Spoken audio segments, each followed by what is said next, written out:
L. Michelle Smith, welcome to the Beyond Sunday podcast. How are you today? I'm good. David, thanks for having me. I love your show. Oh, so honored to have you. Excited to dive into this. So, your book, Call and Response 10 Leadership Lessons from the Black Church. Been loving this. I Thank want to you. start here. Why did you title your book Call and Response? And what is Call and Response? What is the history of call and response in the Black Church? And why is that important? Well, I'm a leadership development expert. I do some executive coaching and I'm a C suite advisor. So I am very, very interested in all things leadership. But I have been more interested in culture. I've been a student of culture for a very long time. And I'm kind of churchy too. I also love hip hop. And we'll get back to that in a second because the name of the book really does, it gives an ode to that as well. But call and response, I was very fortunate to have Dr. Henry Louis Gates Jr. write the epigraph. It was already written or submitted from his book, The Black Church, This Is Our Story, This Is Our Song. Yep. And he kicks off the book by explaining what the call and response is in a very descriptive manner. He talks about how there's always a leader and there's always a follower, and it's rhythmic and it's intuitive. And you hear someone say something and they respond with a word or phrase or shout. That's call and response. It's also a happiness trigger. The other part of me that I'm really kind of wonky about is applied science. So neuroscience and positive psychology are all through the book. And call and response is a happiness trigger. Once you get that cadence going between the musician and the preacher, or if it's the singer and the congregation, or in the case of Curtis Blow, who was the first commercially successful rapper that hit the airwaves in the breaks, you will hear a call and response.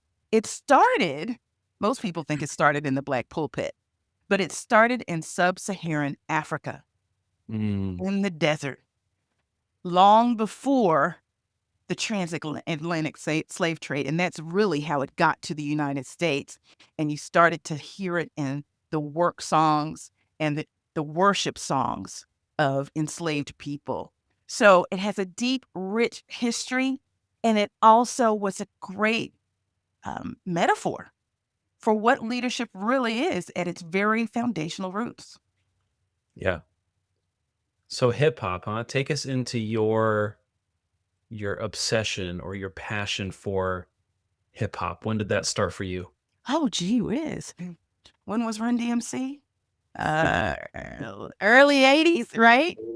Yeah. And that would have put me in the 6th, 7th grade. Yeah. And it was clean back then, right? And it Yep. was basic, and you could do a clap on the 2 and 4 and stick right there with it, right? It's a little bit more nuanced, a little bit more, layered now with the Kendrick Lamars of the world and all the deep symbolism, which I love, you know? But it's important in this book because so much of what preachers do when it comes to the spoken word is very much reminiscent, if you will. And I think the rappers probably took their cues from preachers as well, Black preachers, I should say. But they do storytelling too, and there's a cadence to it. And you'll also find, as I said about Curtis Blow, you'll find the call and response. So, yes, hip hop has always been something that I've loved. And I also quip in the book that preachers and rappers sometimes feel like two sides of the same coin. But if you're talking about a Kirk Franklin who started doing hip hop before he even started recording music, or you talk Yeah. about a Lecrae, you talk about Tripoli, you talk about, gosh, MC Hammer, you talk about Rev Run, they're both rappers and preachers. Yep. I just interviewed Trip Lee last week, and so his Yeah. your podcast, this one and his will be releasing around, this the same time. So Yeah. he's releasing actually a worship album Exciting. in a couple of weeks. So yeah, pretty cool. Trip used to be on staff at my church in Dallas at Concord. Oh, okay. Yeah, fantastic. As I Yes. was reading your book, I thought broadly about my own church experience. Now, Hmm. obviously, as is probably evident, I didn't grow up in the black church. Mhm, But this idea of leadership development is so relevant as I was just reading about your stories and the sort of leadership incubator that the Black mhm. church is for so many high performing leaders. I thought of Yes. myself, not necessarily that I'm a high performing leader, but the experience that I received as a musician, a Mhm. worship leader, a leader of teams. Yes. My church, that's where I got that experience, where it Yes. wasn't just to sit in the seats or sit in the pews, it was to get involved, right? Absolutely. And an alarm that you sound in the book is that the winds of change, Yes. societal trends, and the modernization of worship services and church operations are challenging the leadership pipeline of our churches today. I want you Absolutely. to talk about that. What can we do about these changes today? Well, and that's the beauty of the book. In calling it Call and Response, the book really is a clarion call to Yeah. hear a response. So I have 2 audiences that I'm looking at primarily. One is the corporate landscape and corporate decision makers. The other is ministries, specifically Black churches, because the research that I uncovered was that 76% of the high performing Black leaders that I surveyed said that they got their first leadership opportunity in the Black church. And 82% of them said at a very young age. And I think this is where we see a cultural difference where little people get big adult jobs in Yep. these churches. It's just a part of what we do. And that was why I even asked the question almost 10 years ago when I stood up to do a keynote speech and I was filling in for an officer at the big company where I was. And when I got finished, 45-minute speaking opportunity, the social media manager who was live, watching the live tweets and things go out into the social sphere, comes up to me and says, "Do you know you generated 25 million impressions just in your 45 minutes?" Now, there were only 150 people in the room. They were all marketers now, so they knew what to do on social media and the hashtags and such. But it Yeah. blew my mind because I was like, it's got to be wrong. That's got to be 2,500, 25,000. No, no, no, 25 million. And the question that followed was, where did you learn to speak like that? Now, it isn't just that I was asked, voluntold is the word that we use in the book, to stand up and teach a Sunday school, an adult Sunday school lesson class for the rest of my high school years from the age of 14. Some did it as young as 12. My sister did it when she was 12 years old. But this was a room full of doctors, attorneys, PhDs, entertainers. They were the best of the best of the best in these Sunday school classes, and even school teachers and nurses and bus drivers. You have all of that on one pew in the Black church. But we had to be able to not just rightly divide the word of truth, but do so at a very, very young age. And that's a trend that you see through many of the stories in the book. Denise Graves, who just announced her retirement from opera. And you might say, okay, that's kind of obvious because she's in music. The job she talks about is actually the bus ministry when she was 9 years old. And I said, Denise, what do you mean the bus ministry? Her responsibility was to make sure that she went out and recruited on a Saturday, going door to door, knocking on doors and asking parents for permission to pick up their children on Sunday morning to take them to Sunday school and bring them all back. She Yeah. had to be accountable at that very young age. And this was a trend and a repeating story that I kept hearing from all of these high performing people in corporate America and even in the arts. It's fascinating. So talk about present day. Mhm. You sort of are bringing attention to the light that the church is changing in some ways. Yes. I would say both the white evangelical church and likely the black church is also changing in some ways. Is that leadership pipeline less existent today as it Yes. was in the past? And why is Absolutely. Based on the secondary research that I pulled, Barna in particular, you're probably familiar with Barna that tracks the trends in churches across any type of ethnicity or tradition, has seen a lull in the amount of young people, and more specifically, we're talking about younger millennials and most of Gen Z. Gen Alpha's getting there too because they're beginning to get old enough to make their own decisions about whether they go to church or not.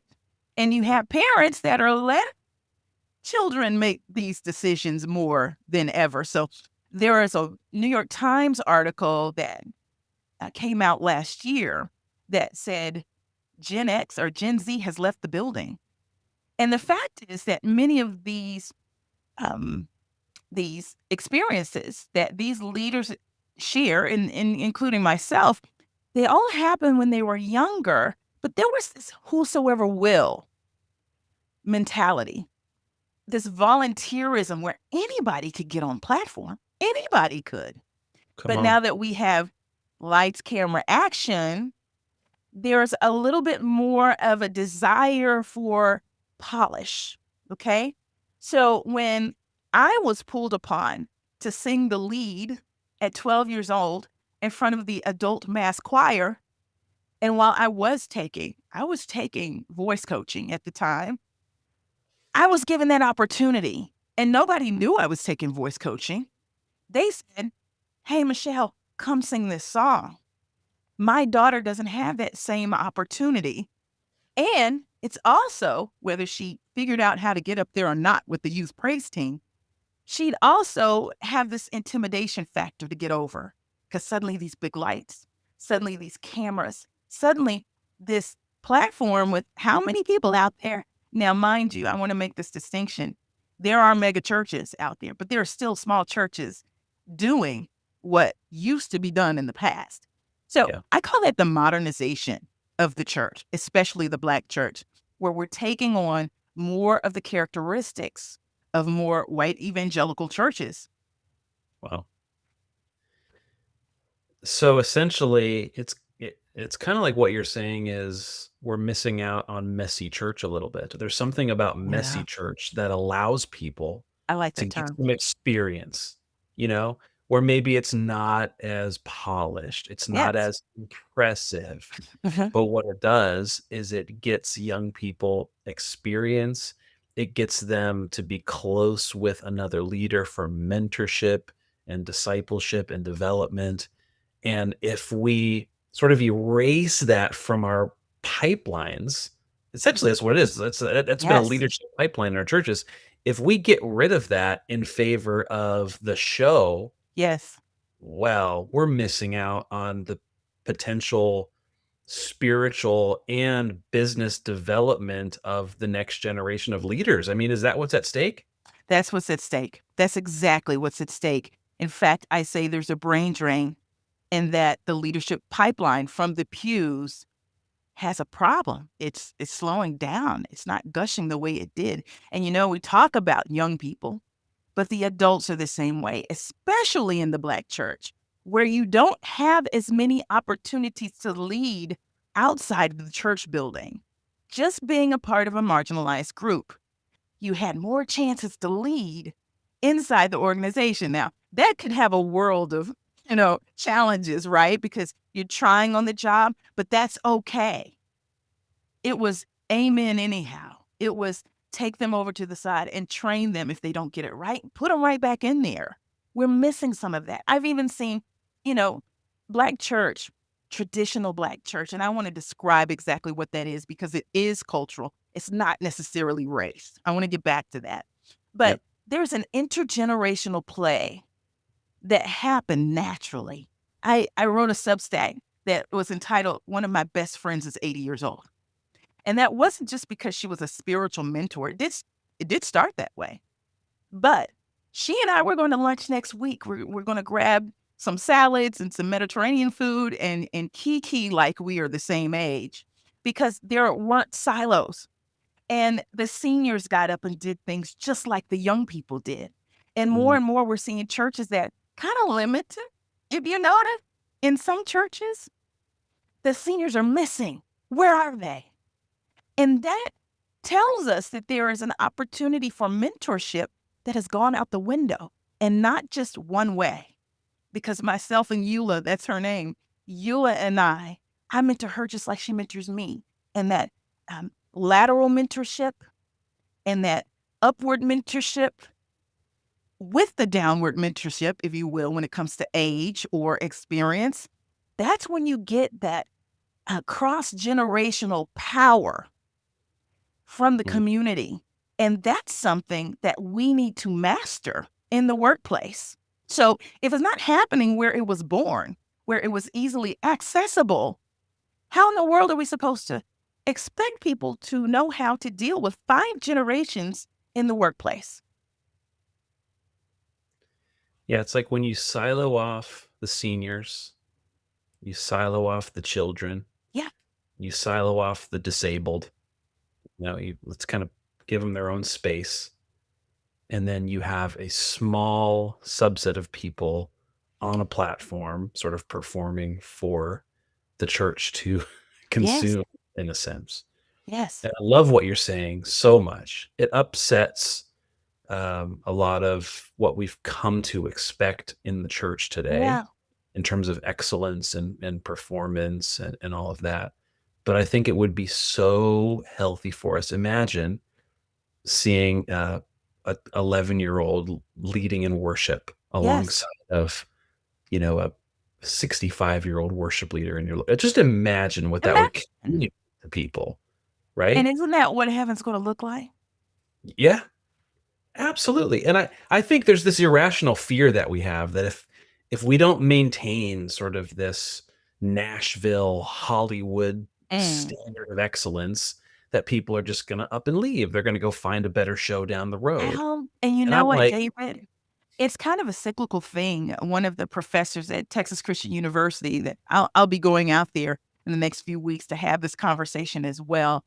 Dr. Ashley English brought to my attention the consumerism that we foster as ministry leaders yeah, inadvertently. So you have this congregation, not all of them, but many of them that expect a good show. And she was telling me, and she wouldn't mind me telling this story, that one day she was sitting in church and the little kids got up, and we go to a very big church, right? The little kids got up and they sang like little kids do. And the woman behind her said, "Why they got their kid up there doing like that?" And that would be shocking to me because I came from a tradition where you say, "Amen, baby. yes, Let the Lord use you." Take your time. Take your right, time, right? And you encourage them. And if they didn't get it right, somebody would whisper to them what to say, what to sing. You called it messy church. I love that term. That's exactly what we're talking about. And because we're reaching for this polish, and it's not the only thing, right? I call it the modernization of these worship services. Because we're reaching for, we're beginning to train. It's the neuroplasticity, okay? That's the rewiring of the brain. That's neuroscience, where we are becoming conditioned to expect absolute perfection. The other thing that I want to throw out there, and this one kind of, I hate to say it because I love technology, but especially post pandemic, where a lot of people didn't come back to church, and the research shows that we're beginning to see a resurgence of people coming back to church, which is great. But again, adversity's at the bottom of it. We got to get to adversity because it drives a lot of gospel music messages. It drives a lot of the prophetic voice that you hear from the pulpit in the Black church.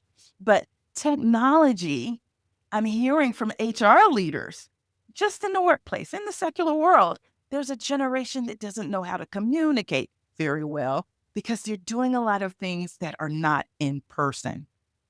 That's yes, controversial. Your comments are going to blow up. People don't like the idea of what we're going to take away all the online services. I'm suggesting that even all of the technology that we have, let's think about what we're losing and use all of this technological expertise to build something new that fosters the same type of mindset that we've had year over year, generation over generation, and it's worked. Now you can sit at home and swipe right, swipe left through tons of online services like it's Bumble. Yeah. And you never have to leave Church of the Holy Comforter or Bedside Baptist. And, it's interesting. I want to get back to the idea of culture. I know you have more questions, but I got to say this.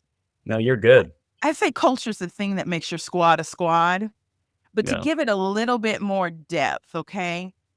Just because you have a Black pastor and a Black congregation, it does not necessarily make that a church in the Black tradition. We're Mm, talking about a culture here, and there are some defining things. But I'm going to give you an analogy. I okay. love to cook. I love to cook. I'm pretty good at it too. My family says so. Yeah. But baking is one of those art forms where you have to be very precise in the measurements and the ingredients. And if you're off by just a little bit, it could destroy the recipe, right? It's not like that. And I joke that me and the ancestors, we get in the kitchen and I throw in a little bit of this and a little bit of that. Drop biscuits. They're Southern.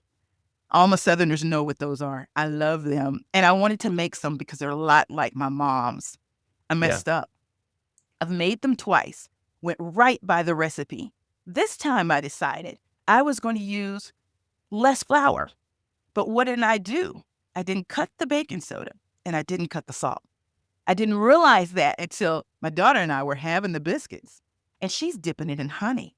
And it's fine, mommy, it's fine. I said, but wait a minute. I taste something. Is it the salt? You know what? It's the salt and the baking soda. The thing Mm, about culture is it's the flavor. It's that thing that you must have in place to make it a drop biscuit. So if you don't have the right ingredients, if you aren't adding these things in the way they're supposed to be, you may not have a Black church. So here we go here. Okay? What makes a Black church? A lot of people have that question. In fact, there are people that will say, you know what, there is only one church, and that is the Church of Jesus Christ. And if you say anything else, it's heresy. Well, exactly. here's the thing. It's denominational, first of all, okay? And these are churches that were born from slavery, okay? You've said this a lot on your show where you had white churches, where you had the enslaved going to those churches, but still feeling marginalized and Yeah. treated poorly within the pews. So at some point, Black enslaved people decided to worship on their own. But how do you do that when it's against the law? How do you do that? How do you do that when you can't be seen in public gathering? You go down by the riverside. That's what you do in the deep, dark night. Now here you're hearing some of the gospel music things come out, right? You go down by the riverside and you worship and Mm, you pull on things that you knew or you thought you heard your grandparents do from Africa, okay? Right? yeah. And you do this call and response thing that's happening. You even have fish fries. Somebody brings fish so they could have something to eat because they went a long time. Is that familiar? Okay. So out of this tradition, you started to see the AME church break away from the Methodist. Okay. The Yeah. CMEs break away from the Methodist. Okay. You see the National Baptist Convention USA and others break away from the Southern Baptist. Yeah. It's all because of slavery. Okay. We didn't call it Black church to begin with. We were designated that because we looked a certain way, but Yeah. our cultures really define it. So the churches and their Kojic, okay, Kojic from the Pentecostal tradition. Let me just say that too. So you Yeah. have those, but these are the primary churches that were involved in the civil rights movement Yep. that defines the Black church. Now, if you start to add on the layers, you've got the prophetic voice, you've got liberation theology, you've Yep. got a roaring pulpit. And Yep. I'd like to say many Black churches with Black pastors and Black congregations not do that. And that's not new Yeah. because many of the churches back during the civil rights movement that had Black pastors and Black congregations were not down for safety reasons. Also, some people just don't like a lot of that social and political stuff mixed up in Yeah. your word, which is interesting. I don't want to get into a lot Yeah. of the Well, look, it really is. scriptural, but Yeah. No, I mean, there's, I always think about this. There's talk these days about Christian persecution in America. And I'm just like, we all need, especially white folks like myself, we need to like shut up about that stuff and learn from true Christian persecution, which is the black church in America throughout yeah, history. That yeah. is true Christian persecution, Well, you and know? let's think about what comes of it. And this is what's beautiful about this book. What Yeah. comes of it when you have adversity, okay? When you decide that you're still going to keep on keeping on, right? Yeah. You have tapped into mindset theory. When I listened to my grandmother sing Mahalia Jackson in the wood frame house in Louisville, Arkansas, 30 miles outside of Texarkana, not too far from Hope or Stamps. When I heard her singing, Gonna Lay Down My Burdens Down by the Riverside, Mahalia was singing that song. She was figuring out in her mind how to use anticipation, how to hold on to hope Yep. that something better was coming. And that, according to Carol Dweck, is a growth mindset. So Yeah. this book gives language to these ideals that people think are very emotional. Maybe they're a little old fashioned. Some people might even call them primitive. Mhm. And that's unfortunate because our grandmothers and our grandfathers knew something that we didn't unless we paid close attention. And now science proves it out. Yeah. I want to go into some of these 10 leadership lessons. Okay. You kind of lay out in the book some of this data. So you said 86% of the leaders you surveyed reported attending a black church. 76% attributed their leadership skill Yes. directly to their involvement in a black church. And Yes. then 89% saw role models in the black church that influenced their leadership. And so your book outlines 10 uh, of these leadership lessons. And we're not going to have time to get into all these. That's why who's ever watching or listening to this, you got to pick up the Got to book. get the book. Got to get the book, right? But I wonder, El Michelle, which of these 10 leadership lessons surprised you the most? That's a good question. Wow, that is a really good question. I would say collaboration Okay. really surprised me. Not so much that I didn't see it in the black church. I saw it everywhere. I Yeah. especially saw it in the choir stand. And you as a worship leader, you've been on the platform, you're a musician, you should get this.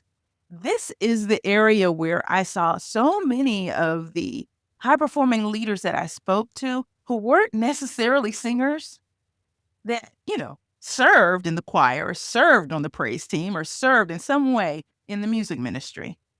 And this is where we start to see how the culture within that choir stand or even with the band causes you to listen and attune to the person next to you, which is a great metaphor for emotional intelligence. In Mm. fact, you start to attune with one another, but it also causes you to begin to move together. Now, where it's different, what makes this unique to the Black church is a thing called social cohesion. This will make me shout, okay? Well, Social preach it. cohesion.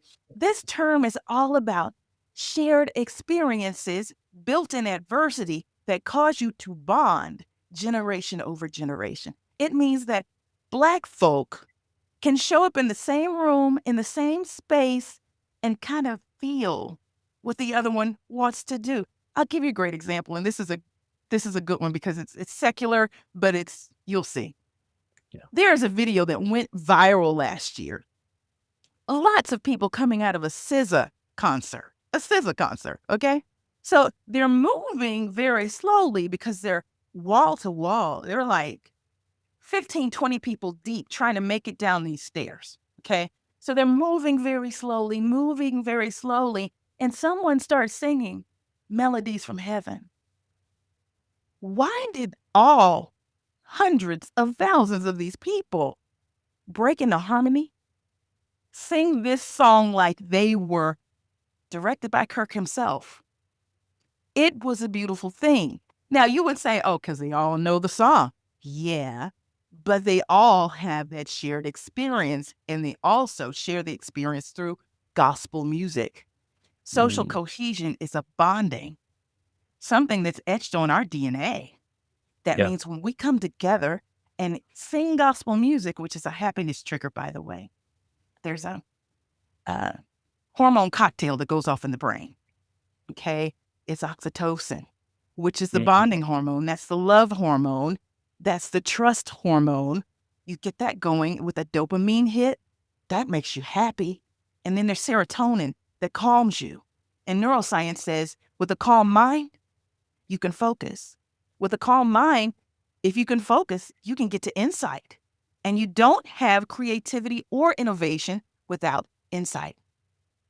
So if you talk to St. Marshall, from formerly of this Dallas Mavericks, right, and a colleague of mine from AT&T, she'll tell you that singing in the choir, even though she doesn't even claim to be a singer, was one of those ways that she centered herself to go back into the boardroom and do what Mm, needed to be done. that's so good. You know what's interesting about all of this is, I mean, I grew up as a worship leader in an era, and this was kind of the early 2000s, where at least in the white church, I can't really speak to the black church, maybe you could, but it was almost like we're like doing away with choir, and it was transitioning into this sort of modern rock style worship Yeah. band where there's less people.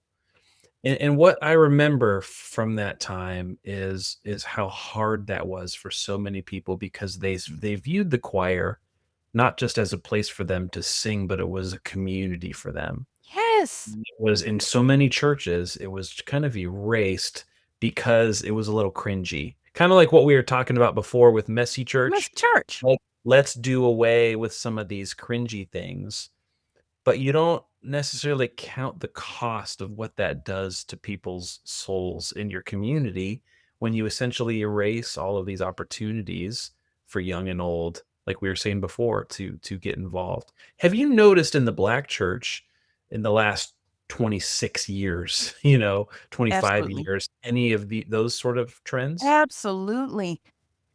Any given day, Yeah. especially on Sundays, you'll see Yeah. on grids trending, bring back the choir. Yeah. A lot of the black choirs died during the pandemic for some reason. Some Mhm. churches just didn't bring them back.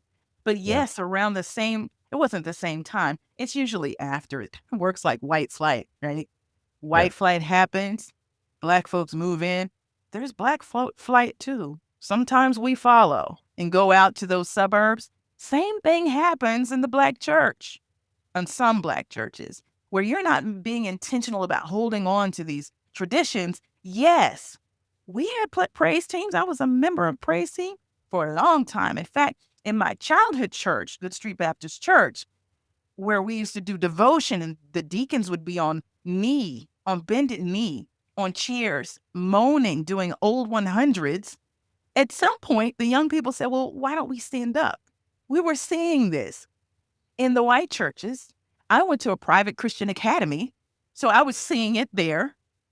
Why don't we do praise teams? We didn't know what we were undoing by Yeah. saying, let's not do devotion. But it just seemed like the right thing to do because younger people couldn't relate to what those older deacons were doing. Now, one of the things that you take away when you take away the choir is the fact that our heartbeats sync. This is physiologically, scientifically proven. When we Mm. sing together in choruses, even in congregations, our heartbeats sync and it actually increases well being. So it's not just your You're saying, soul, like, literally, like, our heartbeat literally. are in sync with one another as we sing Yes, together.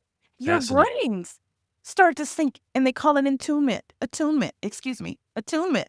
Yeah. Your brain starts to, and you start to bond. When you bond, here comes the oxytocin. There's a lot to do with wellness, not just with your soul, but your body and your brain when you still do some of these things that we think are outdated.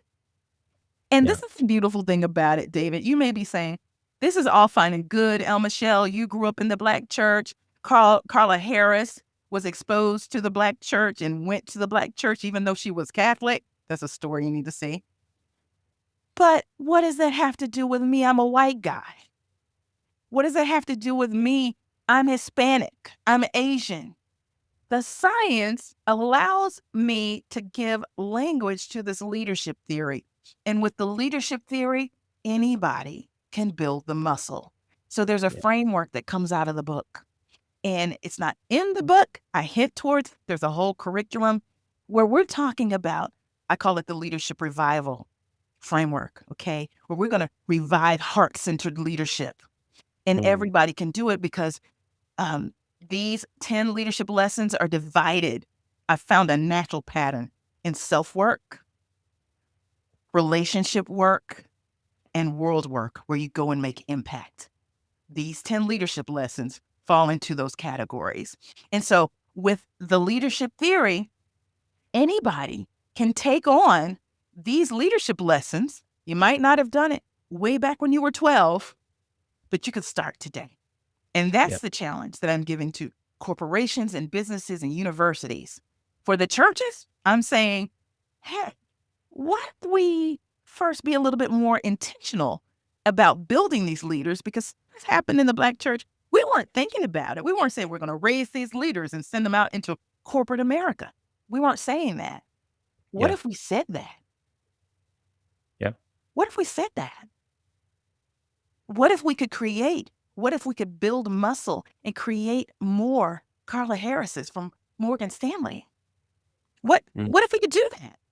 She uses her insights and learning from the Black church in the boardroom when and also when she gets on the platform to speak. She Wow. said she didn't learn that in the Catholic Church. Yeah. I'm curious, El Michelle, if you have worked closely with white leaders Mhm. in your career and in your work, and what that experience has been like for you. And I want you to be completely honest. I I will. understand the racial tensions of America and how even in present day those sort of issues are being magnified unnecessarily, but that's maybe for another time. But what has it been like for you in bringing these lessons to white organizations or white led organizations? Has there been resistance to what you're teaching? Here's the thing. I was always the only or one of a few. And this is the reality for a lot of Black women Yeah. in the business world. You have to get used to that idea. For me, my parents told me Philippians 4:13 when I was just 5 years old, I can do all things through Christ who strengthens me. And they taught me that I was just as good as anyone else in the room. So while we knew we probably needed to do 2 or 3 times the work just to be invited into the room, my first inclination in dealing with people was just to deal with them as people and then see where the chips fell. Yeah. When I did that, I met plenty of white executives, middle managers, even people who didn't have rank, who were good people. In fact, throughout the election cycle, and you'll see some of that happening in the book, this journey that I take through the book, the election actually happens in 2024. But you know how polarizing that time frame was. Yeah. I was texting some of my Bush Republicans, friends, former colleagues who were asking questions. What are you hearing on that side? What are you thinking about that? They're reading all the material. They're some of my first reviews. In Mm. fact, some of the books that I've written that were specifically with women and Black women in mind, white men picked up and they thought, oh, I'm coming to this as an ally. But when they closed the book, they said, I learned something. And it Mm, wasn't as an ally, it was as a leader.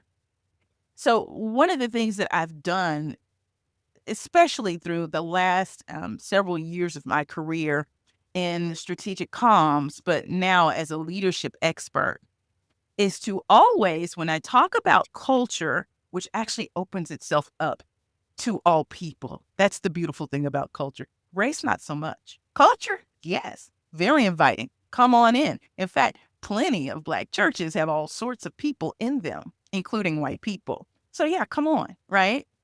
But what right. they find when you put that science in there, that data, that evidence based, Yep. you open it up to everyone. And Yeah. so people who see the title of this book and say, oh, that's not for me, sadly mistaken. They're called leadership lessons for a reason. We all Yeah. can learn. Yeah.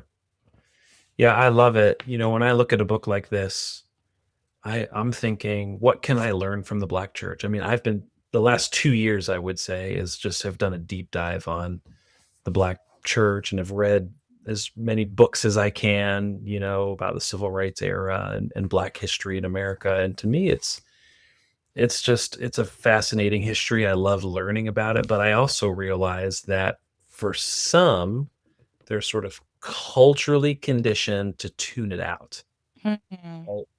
Because they've been kind of fed a certain narrative their whole life, color blindness And that's or not just white people. yeah. There's a segment of Black people that look at the Black church as less than, as not good enough. Why is that? Tell me. That's fascinating. Talk about that. Yeah.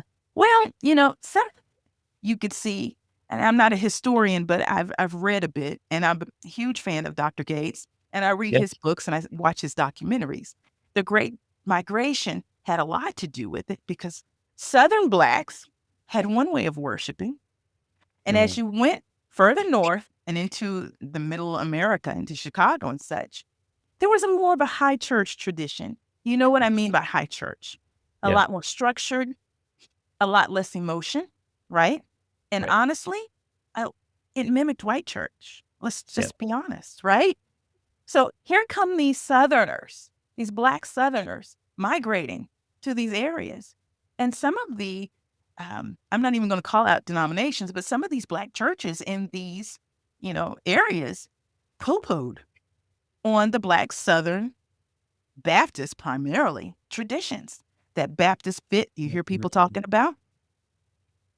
That's uncivilized. Didn't take all that. You will hear people say this to this day. But I like to challenge them. Do you say that to New Zealanders when they do the haka? Mm, Maybe right. you do. And if you do, you need to do some reading. But I also challenge you to read about why that pastor is yelling his head off from the pulpit. There's a tradition, but there's also a situation. There's something in the ether that this preacher is talking about, and it's in the prophetic voice. A lot of people don't know what the prophetic voice is. They think, oh, that's somebody who sees into the future. No, it's the messy church again. It's the messy prophet. It's Ezekiel and his dry bones. It's Mhm. Jeremiah and some of the wild things that he pulled. It was not pretty. It was not pretty. So you get some very raw sermons and anger and emotion. And it's not just Black people, and it's not even just white people. Society has said, and especially in the business community, to separate yourself from emotion. Yeah. Now, Well, what does that do to you? It takes away your intuition. It takes away your ability to feel what's happening in a room. These mm, are things that real leaders need, and it's strategy. So, being emotionally literate, being able to be emotionally intelligent, wielding empathy, these are not soft skills. These are weapons in your leadership arsenal. And if you're not wielding them, There's no way to understand someone who actually does. They know how to be calm under pressure, but they also know when to call a thing and to make the, as a, I had a mentor say to me, make make the picture shake on the wall when it's Mm, time. yeah. If you were coaching or doing a workshop with a room full of worship leaders, choir directors, music leaders in the church, based upon your book, Call and Response, how would you challenge that room? Mm, wow. Okay. Putting you on the spot a little bit. No, this is good because the first thing I thought about was which praise team. Mm, Okay, let's talk about a praise team in the Black church, a modern Black church, a mega church. Really be intentional about the kinds of music that you're singing, the messages that you're sharing.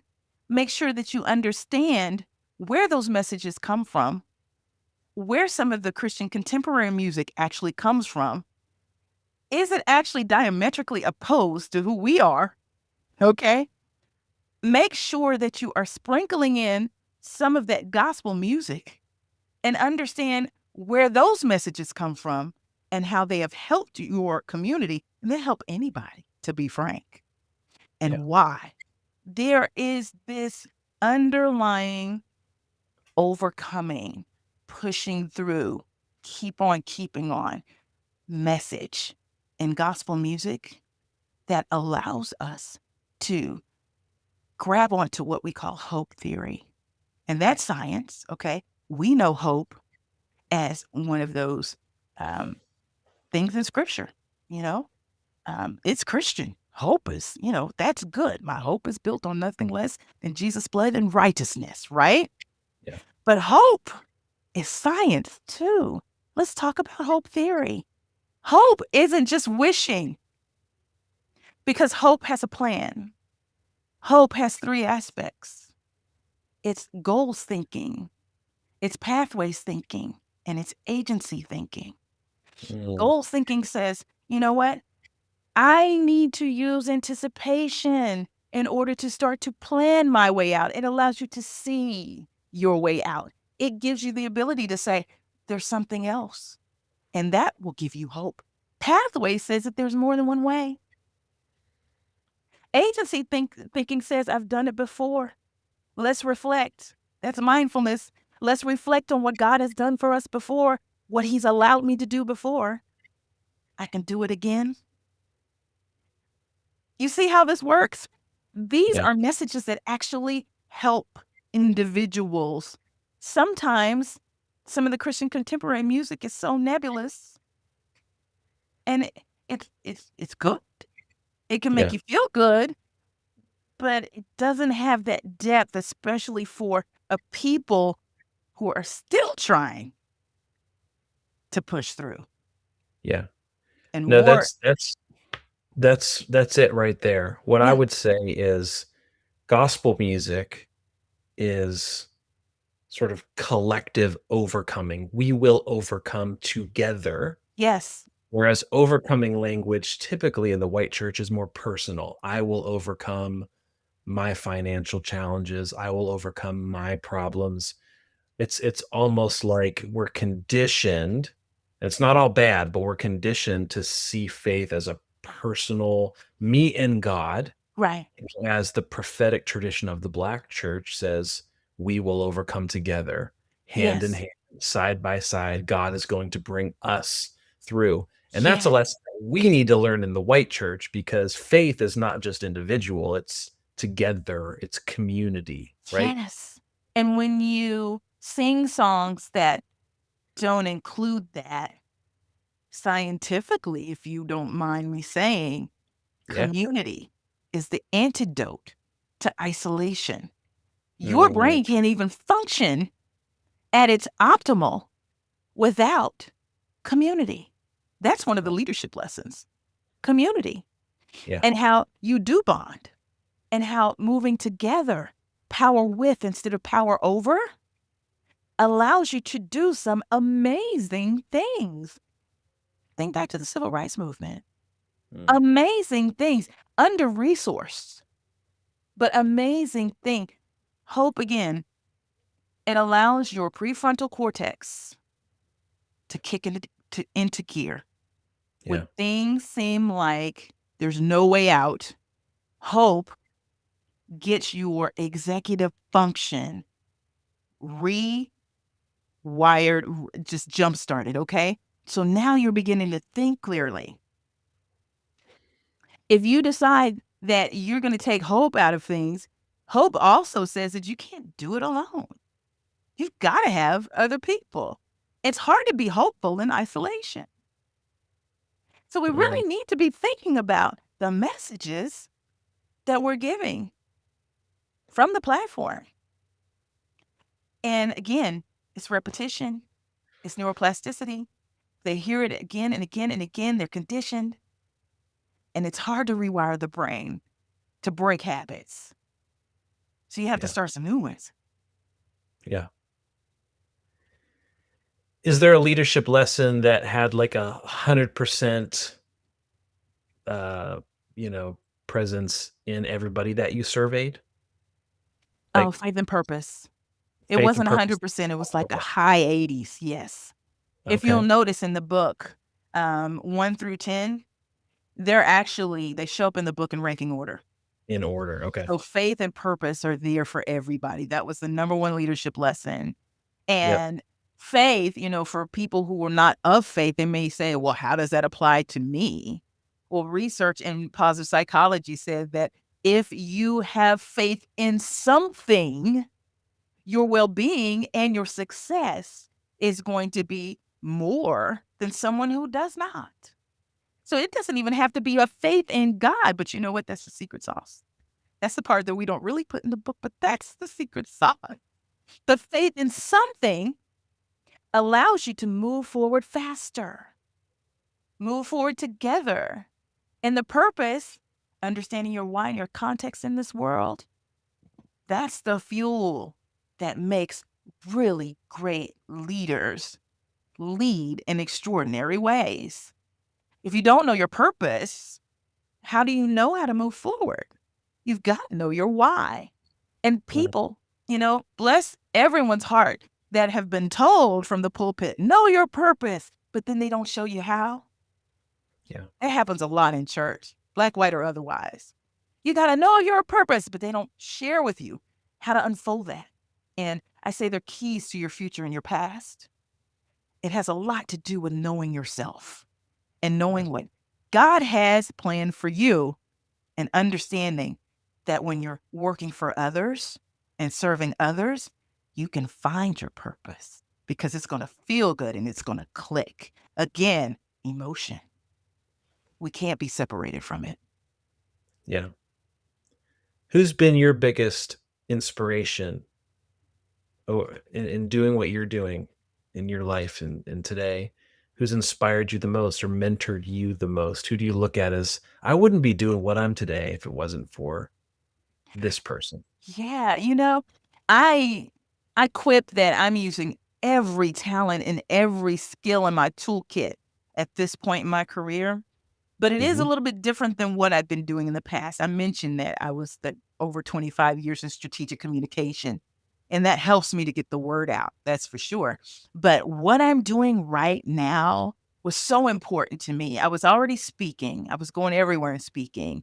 I was already writing and pitching books and writing for, media outlets. I was doing the writing, but it made sense to me that I needed to put feet to my words.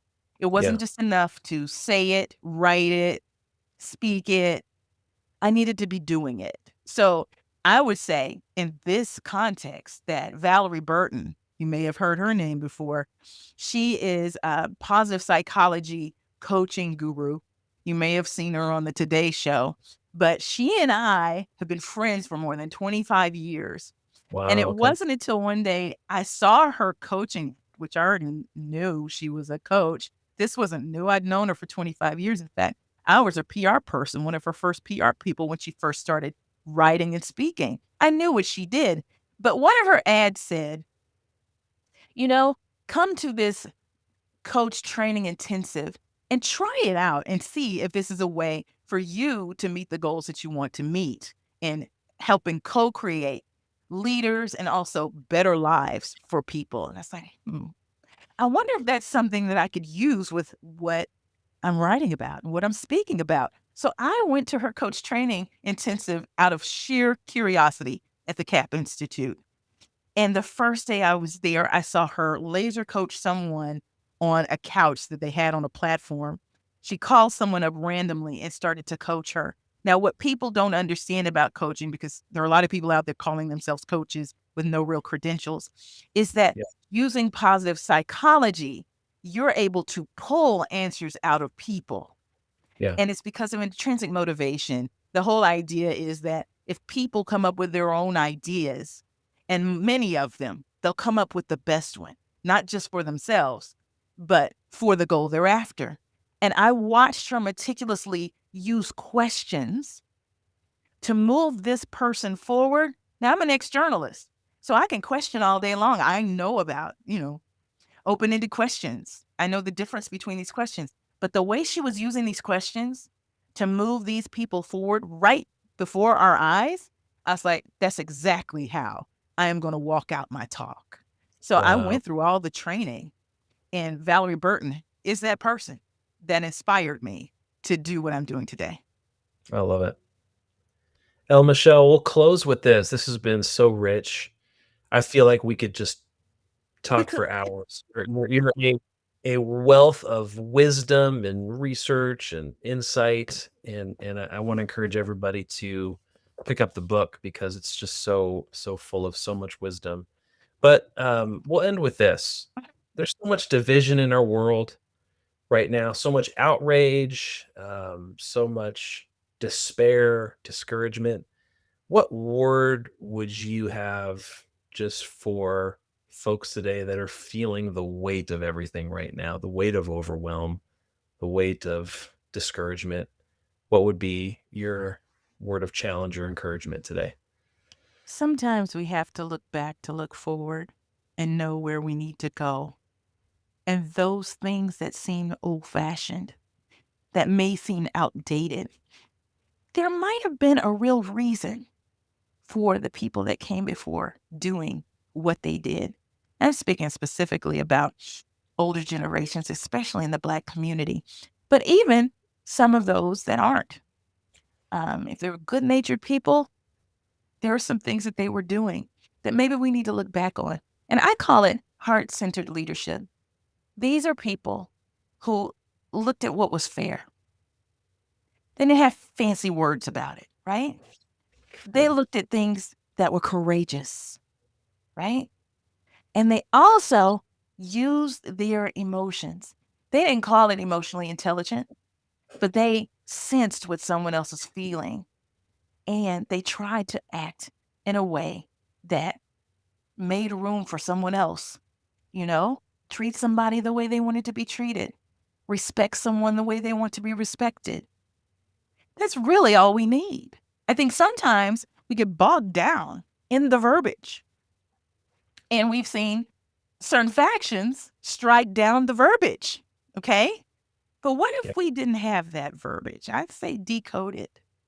People like to be respected. People respect kindness. Anybody can be kind. Do unto others as you would have them do unto you. That's scripture. So I would say go back to the basics and you'll get back to that heart centered leader that we really need right now because there's some harsh leadership trends going on right now. You got Yep. folks getting ultimatums for return to office, you got inhumane layoffs. People are burned out and checked out. But if you can infuse some of these basics, just get back to basics and Mm, be accountable to yourself for it, not be so worried about what the other one's doing. If you do it and everybody is self accountable, would the world change? yeah, I think it would. I think so. L. Michelle Smith. The book is Call and Response 10 Leadership Lessons from the Black Church. Fantastic book. Thank you for hanging out with us today, for investing in this community. Grateful for your research and your work and your voice of strength and encouragement. And so appreciate it. Thank you. Thank you for having me, David. It was a pleasure.